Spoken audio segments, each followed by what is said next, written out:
The station called Covenant's Rest floated in the empty space between three star systems, and it belonged to no one and everyone. At the same time, Ambassador Elena Vasquez stood near the viewport of the human delegation's quarters and watched ships arrive from distant worlds, their hulls painted in colors that human eyes could barely process, their engines burning with fuels that Earth scientists were still trying to understand. Humanity had been part of the galactic community for less than 100 years, and in the grand scale of things, that made them babies, newcomers, a species still learning to walk, while others had been running for millennia. Ambassador, the council session begins in 2 hours, said Lieutenant Park from behind her, his voice carrying the careful neutrality that all diplomatic staff learned to adopt. Elena turned away from the viewport and nodded, smoothing down the fabric of her formal jacket, the deep blue cloth marked with the silver Earth emblem that meant so little to most of the galaxy. She had been told, in no uncertain terms, that humanity was here to observe, to learn, to stay quiet and cause no trouble, because provisional species did not get to have opinions. They only got to have patience. The corridors of Covenant's Rest were wide enough for species of all sizes, from the tiny Mallory who stood no taller than Elena's knee to the massive Grant who had to duck through doorways built for average-sized beings. Elena walked with her small delegation toward the main concourse, where dozens of species mingled under the artificial lights that mimicked no particular sun, a compromise that left everyone equally uncomfortable. She saw the Larathi first, their hive mind collective moving in perfect synchronization, 12 bodies sharing one thought, one purpose, one cold and calculating assessment of everything around them. Then she saw the Kethfol, the bureaucratic reptilians who had built their empire on paperwork and procedure, their scaled fingers always tapping on datapads, always recording, always filing reports that no one would ever read. But it was the third delegation that made Elena's steps slow and her breath catch in her throat. Virathi had arrived. They stood 7 feet tall on average, their bodies covered in scales that looked like polished obsidian, their eyes burning with an inner fire that spoke of a homeworld where everything was either predator or prey.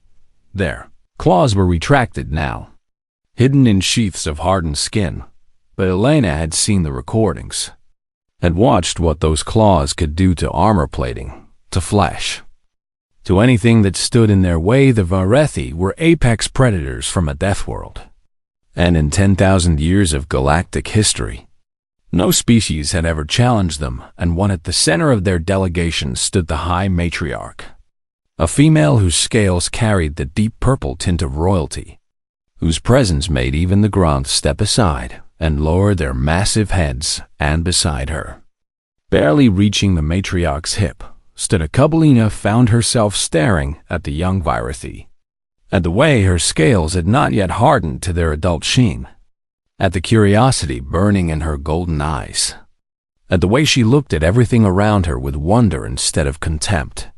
"That is Kethra," Lieutenant Park whispered, having noticed Elena's gaze.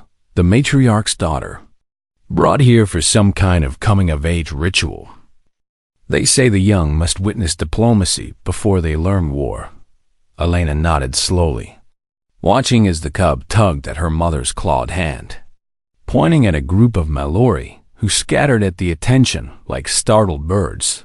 The matriarch looked down at her daughter with something that might have been affection, if such soft emotions could exist behind those burning eyes. And then she looked up and saw Elena watching for a moment.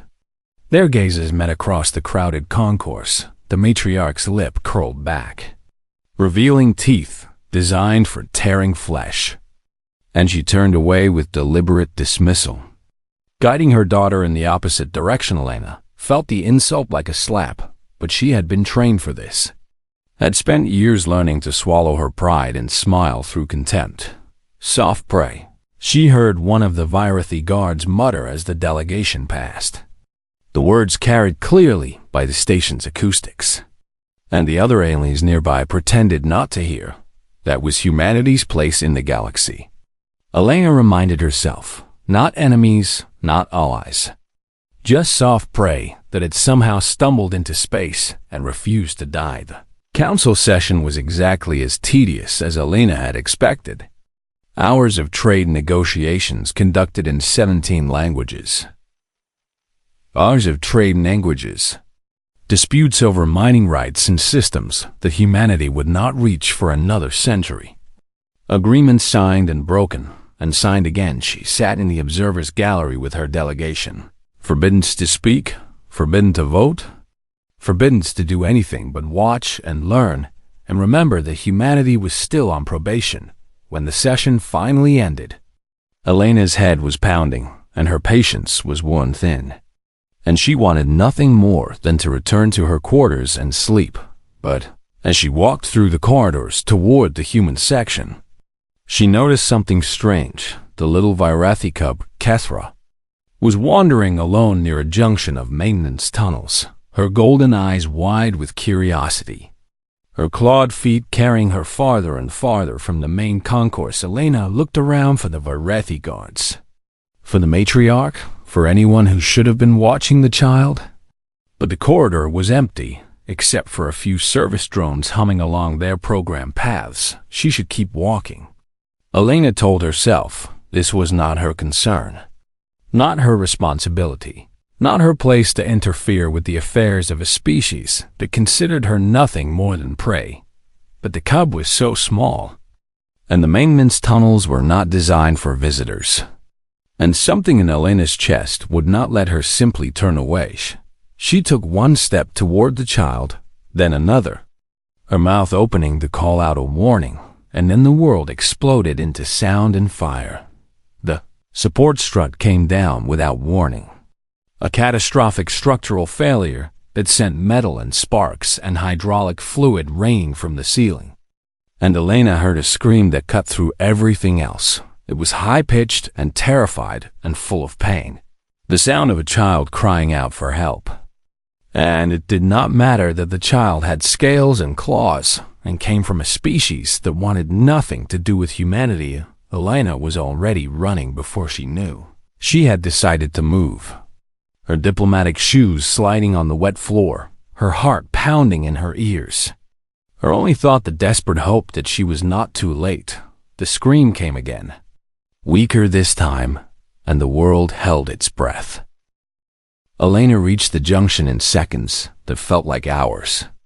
Her lungs burning and her legs pumping and her eyes searching through the smoke and sparks for the source of that terrible scream. She found Kethra pinned beneath a fallen support strut, the massive metal beam crushing the cub's leg against the deck plating, violet blood pooling beneath, her small body in a spreading stain that looked black under the emergency lights. The child's scales were cracked along her thigh. The obsidian surface split open to reveal the softer tissue beneath, and her golden eyes were wide with terror and pain, and something that looked horribly like shame. Elena dropped to her knees beside the cub without thinking, her diplomatic training forgotten, her careful political calculations swept away by the sight of a child in agony. "It is going to be okay," she said, though she did not know if Virathi Young could understand human speech, though she did not know if anything she said could make a difference. "I am here. I am going to help you. Just hold on." Kethra stared at her with those burning golden eyes, and for a moment the pain seemed to recede behind a wall of confusion, because this soft creature with no claws and no scales was kneeling in her blood and speaking words of comfort behind Elena. The sound of running footsteps echoed through the corridor, and she heard voices shouting in a dozen languages, and she knew that help was coming, that she would not have to face this alone. The Virathi warriors arrived first, their claws extended and their teeth bared, their massive bodies filling the corridor as they converged on their fallen cub. But when they saw Kethra pinned beneath the strut, when they saw the violet blood and the cracked scales and the tears streaming down her young face, they stopped. They simply stopped. Elena watched in disbelief as the greatest warriors in the known galaxy stood frozen at the edge of the disaster, their eyes fixed on the child, their claws trembling at their sides. their bodies locked in place by something she did not understand. "Help her!" Elena shouted at them, her voice cracking with desperation. "What are you waiting for? Help her!" But the Virathi did not move. The High Matriarch pushed through the crowd of warriors, her purple scales gleaming under the emergency lights, her presence commanding immediate attention from everyone in the corridors. She looked at her daughter, at the blood, at the crushing weight of the strut, and Elena saw something break behind those ancient eyes. "She suffers," the matriarch said, her voice barely above a whisper. "She shows weakness before the galaxy. She cries out in pain where all can hear." Elena felt her stomach turn as she began to understand. The Virathi did not help their wounded. Not in public, not where others could see. Because to show weakness was to invite death. To admit pain was to declare yourself prey. They would let their own child lie bleeding on the floor rather than acknowledge that she could be hurt. Other species began to arrive, drawn by the commotion and the screams, and they too stopped at the edge of the scene, watching with expressions that ranged from curiosity to cold calculation. The Larathi collective stood in perfect stillness, their 12 bodies exchanging silent information. And Elena could almost hear them computing survival odds and finding them wanting the Keth file. Had already produced datapads and were documenting the incident with the detached efficiency of bureaucrats who had seen 1,000 tragedies and learned to feel nothing. A medical team from the station hovered at the back of the crowd, but they made no move to approach because this was a Virathi matter, and no one interfered in Virathi matters. No one wanted to draw the attention of the apex predators. Kethra screamed again, weaker this time, her small body shuddering beneath the weight of the strut, her clawed hands scraping uselessly against the deck plating. Elena looked at the crowd, at the warriors who would not help, at the matriarch who could not help, at the galaxy that had decided this child was not worth the risk, and something inside her snapped. "Someone get me a med kit and a cutting torch," she said, her voice cutting through the murmur of the crowd like a blade. Now, the silence that followed was absolute. 100 eyes turned to look at the human ambassador. This small, soft creature kneeling in predator blood, her hands already pressing against the child's wounds, her face set with determination that bordered on madness. "You cannot," the matriarch said, and her voice carried a warning that had ended civilizations. "She is Virathi. You are prey. You do not have the right." Elena looked up at the towering predator, at the claws that could gut her in a heartbeat, at the teeth that could crush her skull like an egg, and she did not flinch. With respect, "Matriarch," Elena said, and her voice did not waver, "I do not care what I have the right to do. Your daughter is bleeding, and I'm going to help her. You can kill me afterward, if that makes you feel better." She turned back to Kethra, stripping off her diplomatic jacket and pressing it against the worst of the wounds. And she began to talk to the child in a voice that was soft and steady and full of impossible promises. "You are being so brave," Elena told her. "You are the bravest girl I have ever met. And I know it hurts. I know you are scared. But I am going to get you out of here. I am going to make sure you are okay." Kethra's golden eyes locked onto Elena's face, and her small clawed hand reached out and grabbed the human's arm with crushing strength. Elena felt the bones in her wrist grind together, felt the claws break skin, felt blood begin to flow from wounds that would scar. She did not pull away. She squeezed back. "I am here," Elena said. "I am not going anywhere. You hold on as tight as you need to." Behind her, Lieutenant Park pushed through the crowd with a med kit in his hands and a plasma cutter mag-lock to his belt. And Dr. Okonkwo was right behind him, already pulling on sterile gloves, already assessing the situation with eyes that had seen 100 emergencies. The Virathi warriors growled and shifted, their instincts screaming at them to attack, to protect, to tear these soft creatures away from their matriarch's cub. but the matriarch raised her clawed hand. And they went still. She was watching Elena with an expression that no human had ever seen on a Virathi face. An expression that might have been wonder, that might have been fear, that might have been the beginning of something new. "Let them work," the matriarch said. And her voice was barely a whisper. "Let them try." The galaxy held its breath once more. Lieutenant Park knelt beside Elena and handed her the med kit. His hands steady despite the wall of Virathi warriors looming over them. His eyes focused on nothing but the task at hand. "The strut is pinning her at 2 points," he reported, already examining the twisted metal with a practiced eye. "I can cut through both, but I need about 3 minutes. You have 2, Elena said, her hands still pressing against Kethra's wounds. Her diplomatic jacket now soaked through with violet blood. "She's losing too much."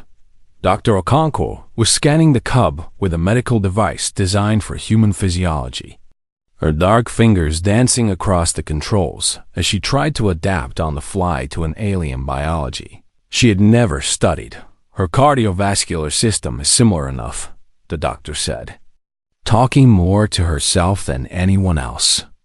"Copper-based blood, dual hearts, faster clotting factor than humans. If we can stop the bleeding from the main wound, she might stabilize." Elena nodded and looked down at Kethra, at the child who was still gripping her arm with enough force to leave permanent damage, at the golden eyes that had not looked away from her face since she had started speaking. "Hey there." "Brave girl," Elena said, keeping her voice soft and warm even as chaos swirled around them. "My friends are going to fix you up, but it might hurt a little more first. Can you be strong for me?" Kethra made a sound that was somewhere between a whimper and a growl, a noise that in an adult Virathi would have been a threat, but in a child was simply fear. "I know," Elena said. "I know you are scared. I am scared too, but we are going to do this together." "Okay." The plasma cutter ignited with a high-pitched whine that made several of the watching aliens flinch, and Lieutenant Park began to slice through the first section of the support strut, sending sparks cascading across the deck plating the crowd of observers had grown. Elena realized, drawn by words spreading through the station, drawn by the impossible sight of humans touching a Virathi, of prey reaching out to help a predator's child, she could hear them whispering in their various languages, could see them recording with their devices, could feel the weight of 100 different species watching her every move. A Mallory diplomat clutched at their companion and asked in a voice barely above a squeak why the humans were doing this, why they were risking themselves for a species that had called them prey. A Gronth warrior rumbled that this was either the bravest thing he had ever witnessed or the most foolish, and he was not certain which. A Kethval bureaucrat noted that no species in recorded galactic history had ever willingly endangered themselves to help a Virathi, and perhaps someone should be documenting this for the historical archives. But Elena heard none of it, because she was focused entirely on Kethra, on keeping the child calm, on maintaining the connection that seemed to be the only thing stopping the cub from thrashing and making her injuries worse. "Can you tell me about your home?" Elena asked, not because she needed to know, but because she needed Kethra to focus on something other than the pain. "Is it beautiful?" The cub blinked at her, confusion cutting through the fear for just a moment, because no one had ever asked her such a question. No one outside her family had ever shown interest in her world. "Hot," Kethra managed to say, her voice small and rough. "Red sky, mountains that breathe fire, hunting grounds that stretch forever." "That sounds amazing," Elena said, and she meant it. "I would love to see it someday." The first section of the strut came free with a grinding shriek, and Kethra cried out as the pressure on her leg shifted, her claws digging deeper into Elena's arm, drawing fresh blood that mingled with the violet already staining the floor. Elena did not flinch, did not pull away, did not even glance at her own wounds. "Almost there," she promised. "You are doing so well," Just a little more. Dr. Okonkwo was working on the other side now, injecting something into the cub's leg that made the bleeding slow, applying a compress that should not have fit Virathi physiology, but somehow did. Her vitals are stabilizing, the doctor announced, and the relief in her voice was unmistakable, whatever that injection was made of. Her body is responding. Lieutenant Park moved to the second cut point, his movements quick and precise, and the plasma cutter bit into the metal once more. The Virathi matriarch had not moved from her position at the edge of the scene, had not spoken since she had ordered her warriors to stand down, had not looked away from the human ambassador for even a moment. Elena could feel those ancient eyes on her back, could feel the weight of judgment from the most powerful predator in the known galaxy. And she did not care. She cared about the child in front of her, about the small clawed hand that was still holding on to her like a lifeline, about the golden eyes that had started to show something other than fear. "You are brave too," Kethra said suddenly, her voice stronger now. "For prey," Elena laughed, a short surprise sound that escaped before she could stop it. And she shook her head. "I am not being brave," she told the cub. "I am just doing what anyone should do when they see a child who needs help." "No," Kethra said, and there was a certainty in her young voice that carried weight beyond her years. "No one else came. Only you, only your pack." The second cut completed with a final shower of sparks, and Lieutenant Park grabbed the severed strut and heaved it away, his muscles straining with effort that should have been beyond a human of his. Saiska Kethra screamed one more time as the pressure released, as her broken leg was finally freed from the crushing weight, as the pain that had been held at bay came flooding back. But then Dr. Okonkwo was there with a sedative, calibrated as best she could for Virithi biology, and the scream faded into a whimper and the whimper faded into silence. "She is alive," the doctor said, a voice thick with exhaustion and something that might have been tears. "She needs surgery, real surgery from someone who knows Virathi anatomy. But she is alive." Elena looked down at the cub, at the small predator who had fallen asleep still holding her arm, and she felt something inside her chest break and reform into a new shape. "Someone help me lift her," she said, and her voice carried across the silent crowd.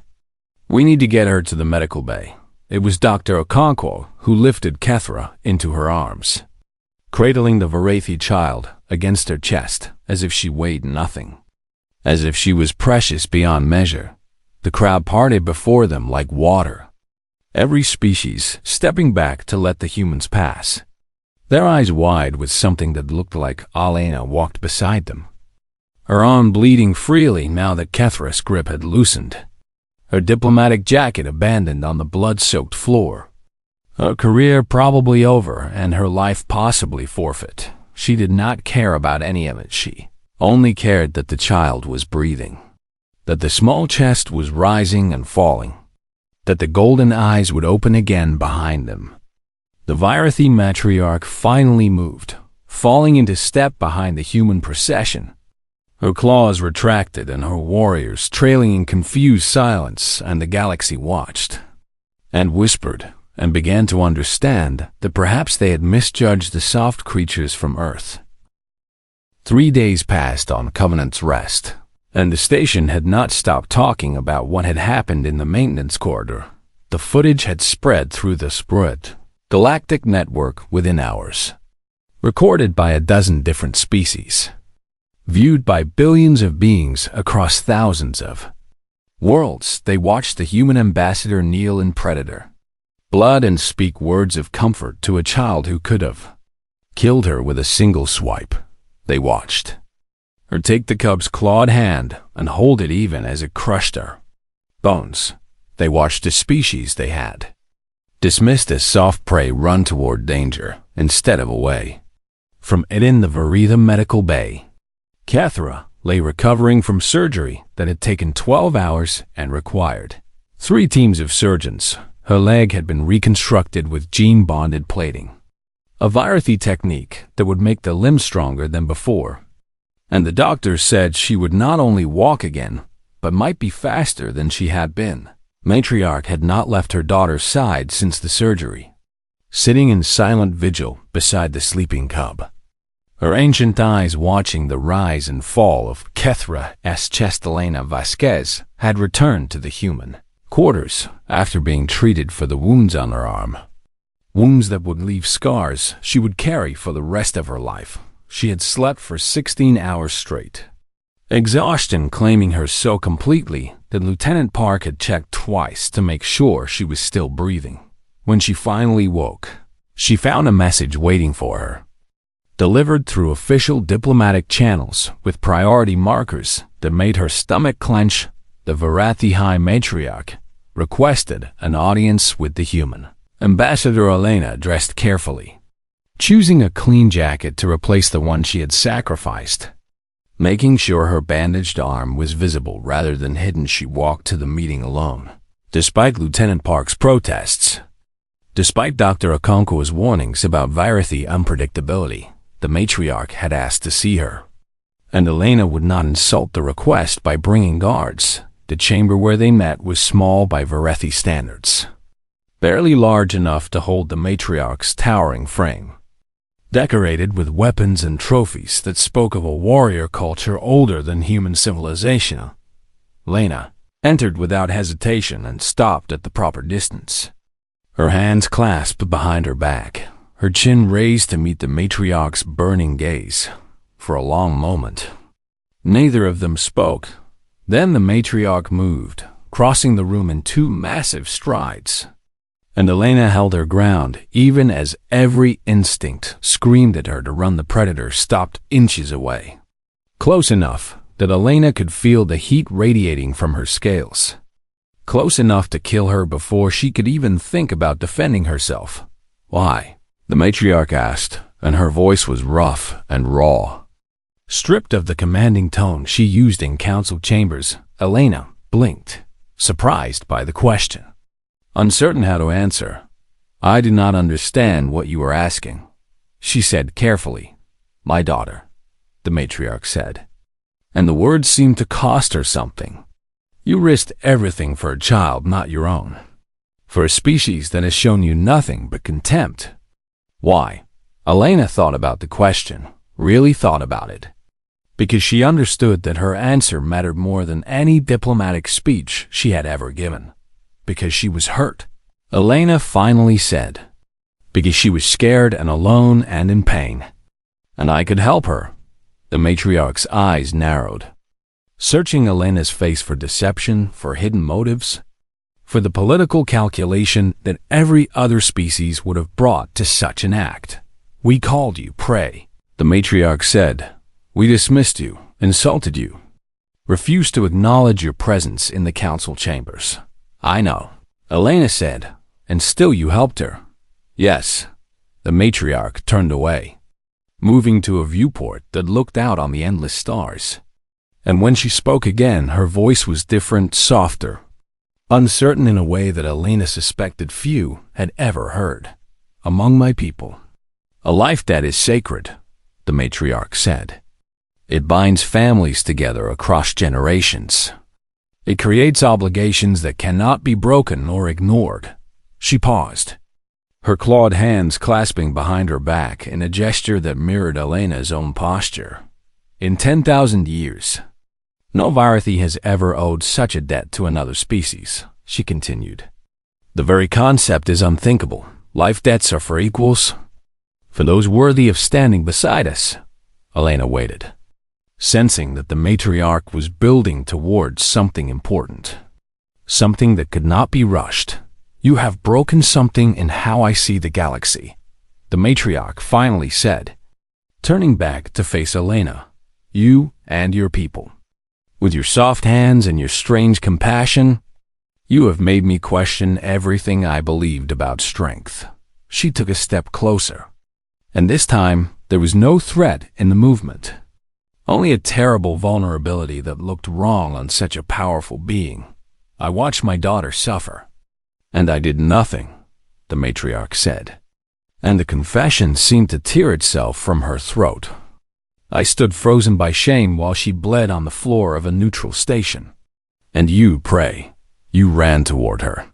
You were afraid, Elena said quietly. Not of her injuries, but of what showing weakness would mean. I understand. No, the matriarch said.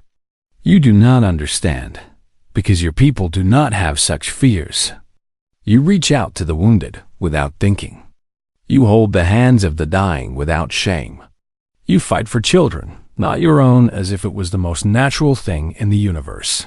She raised one clawed hand and placed it against Elena's shoulder, a gesture that among Virethi was reserved for warriors who had proven themselves in battle. What manner of predators are you? The matriarch asked, and her voice carried genuine wonder. What kind of species runs towards screaming children instead of away from them? Elena felt tears prick at her eyes. Unexpected and unwanted, and she blinked them back. We are human, she said simply. This is what we do. The matriarch held her gaze for a long moment. And then she did something that no Virethi had ever done to a member of another species. She bowed. It was a shallow bow, barely more than an inclination of her massive head.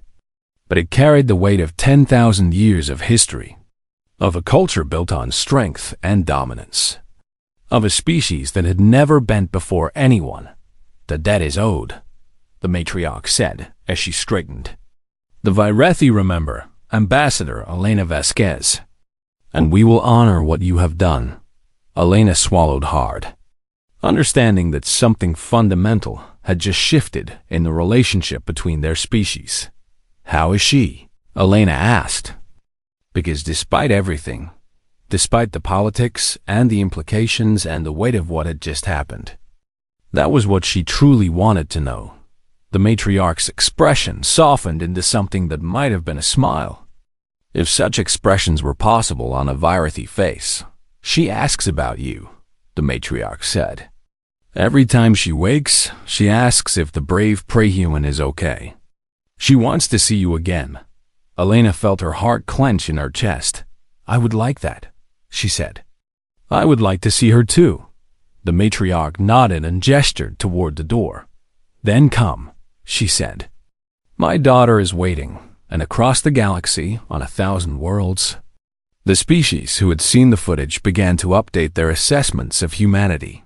The Lorathi Collective entered a new classification into their database. Apex Social Predator. Threat level revised. Do not provoke. Do not abandon. The galaxy had begun to pay attention.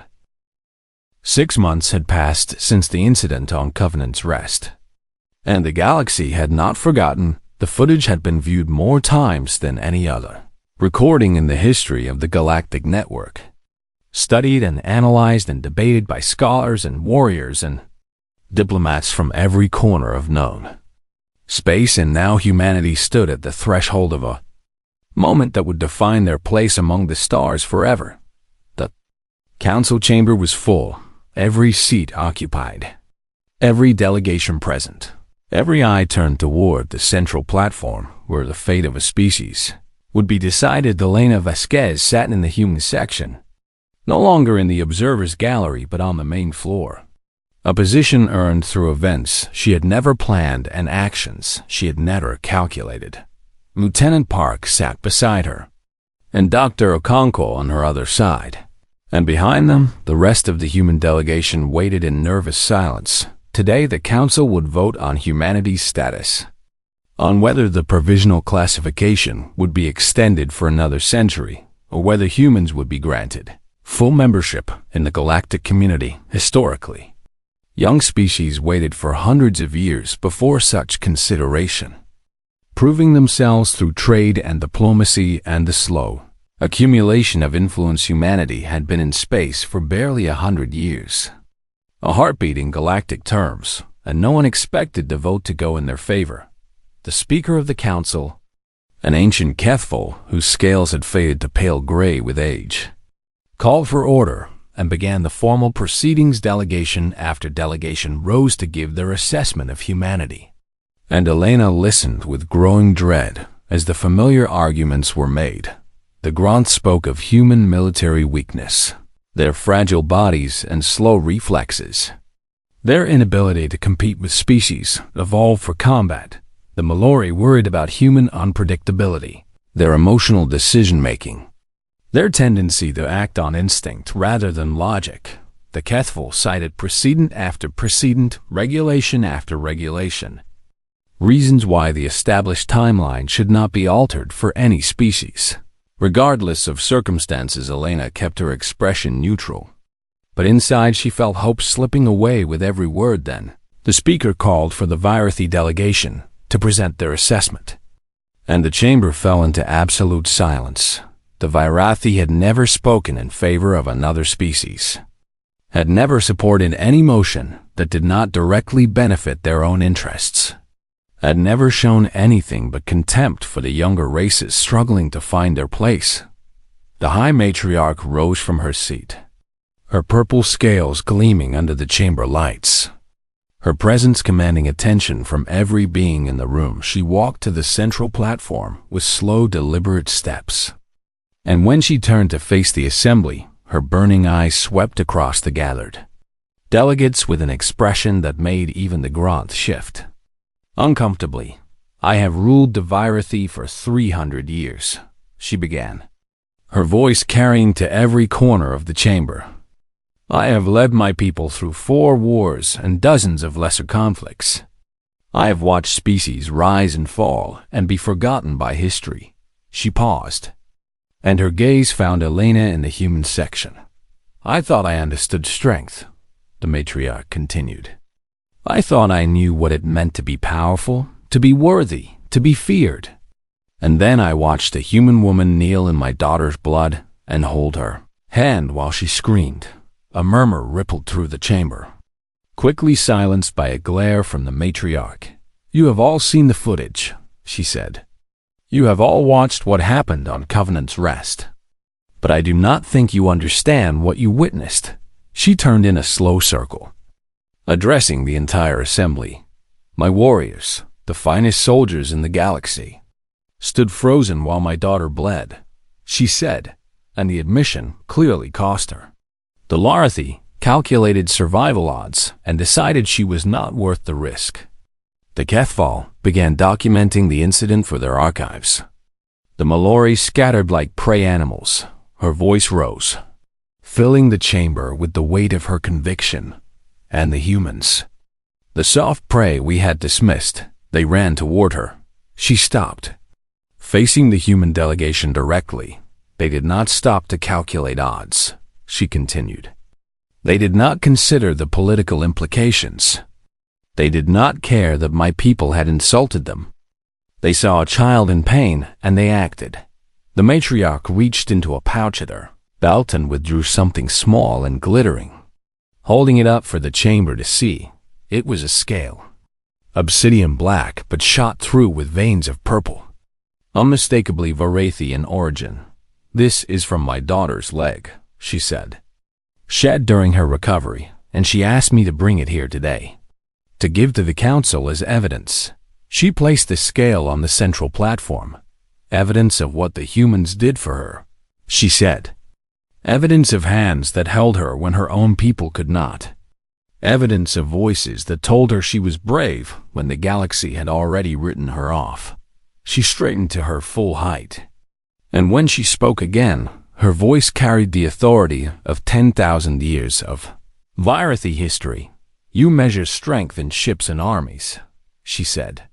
"You count weapons and calculate firepower, and think that these numbers tell you something meaningful about a species."